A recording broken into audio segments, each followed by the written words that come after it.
action! Back to the Future 3 isn't necessarily a Western. It's a time travel movie with our characters that goes to the 1800s.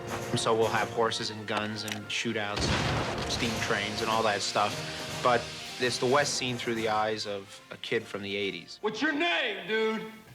Clint Eastwood. What kind of stupid name is that? Inasmuch as Back to the Future appeals to the kid and everyone, I think being a cowboy appeals to the kid and everyone. I remember when there was talk of a sequel, and they said to me, if you were going to go somewhere, where would you want to go? And I said, well, the Old West. I mean, everybody wants to be a cowboy. And they were like, yeah, we do too, we do too. Rather than use existing sets, the filmmakers decided to build the Hill Valley of 1885 from scratch. When it's dressed in their horses and wagons there and, people walking around with gun belts on, it really feels like you step back in time. And action!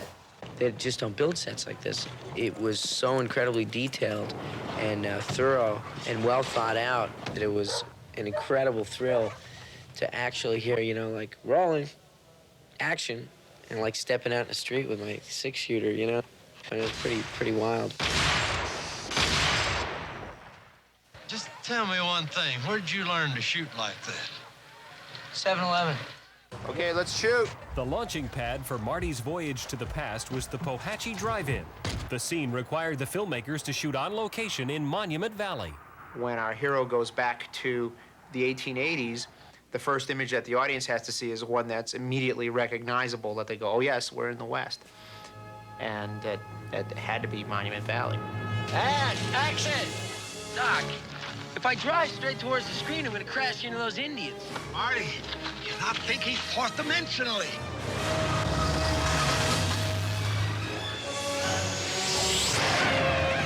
The West is America's mythology. And it's romantic because we're going back to a time which people think back upon with kind of a, wouldn't that have been cool to run around in the West? I mean, anytime you got guys riding around on horses, let's face it, a guy looks a lot cooler riding a horse than he does driving a Plymouth.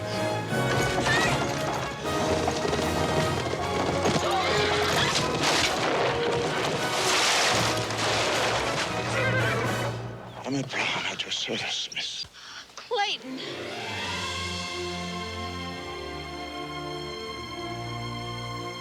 A new character is introduced in Back to the Future Part 3. Mary Steenburgen is Clara Clayton, the woman that Doc falls madly in love with. I think it's been fun for Chris because I don't think people have necessarily thought of him as a romantic leading man. But every woman on this set has been watching him going, oh, like this, because he's really wonderful. He's really fantastically romantic in the part. Steenburgen and co-star Christopher Lloyd survived the rigors of shooting the action sequences, but it was the Hill Valley Festival dance scene that proved to be the most dangerous. Chris and I were kind of being overly zealous about our dancing one night, and he went one way and I went the other, and I tore a ligament in my foot, which made it not quite as much fun over the next few weeks to dance on it. But I found that what happened was I'd get so excited when they'd say action and we'd start to dance, it wouldn't really hurt until he'd say cut, and then I'd feel shooting pain going up my leg. But we had a great time.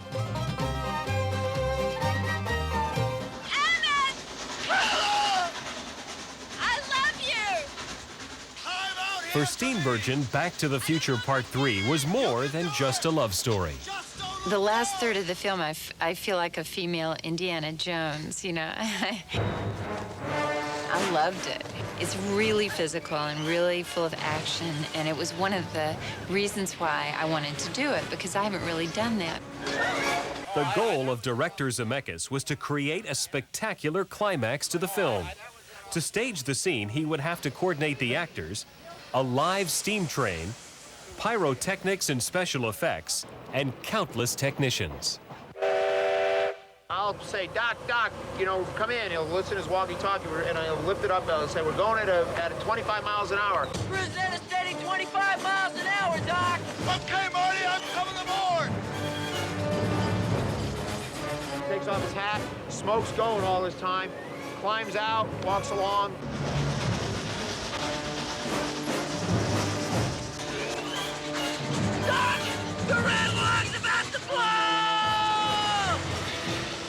Then I'll go 1, 2, 3, fire! Boom!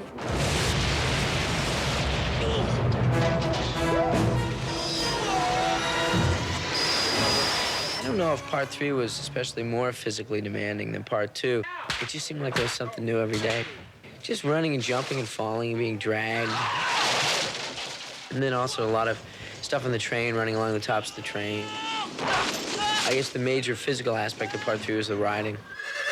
There was one time we were doing a running shot, and the camera truck was beside me, and I was just flat out on this horse. And then when we stopped, the camera guy said he was up to 33. So it was kind of neat to know I had a horse going that fast. I'll tell you from experience, though, if you're going horseback riding, don't wear boxers. Wear jockeys. Boxers will really mess you up. No Western town would be complete without a villain. Tom Wilson plays Buford Mad Dog Tannen, the first in a long line of Hill Valley bullies. He is the evil incarnate of Hill Valley, California. Just imagine Biff with guns. You know, it's just not a pretty picture. I'll hunt you and shoot you down like a duck. It's dog, Buford. Shoot him down like a dog. Buford is Biff's worst intentions realized and unleashed. Because it's the Old West, Buford has the freedom to do the things that Biff only dreams about. Buford can actually shoot people. He's just a bad guy.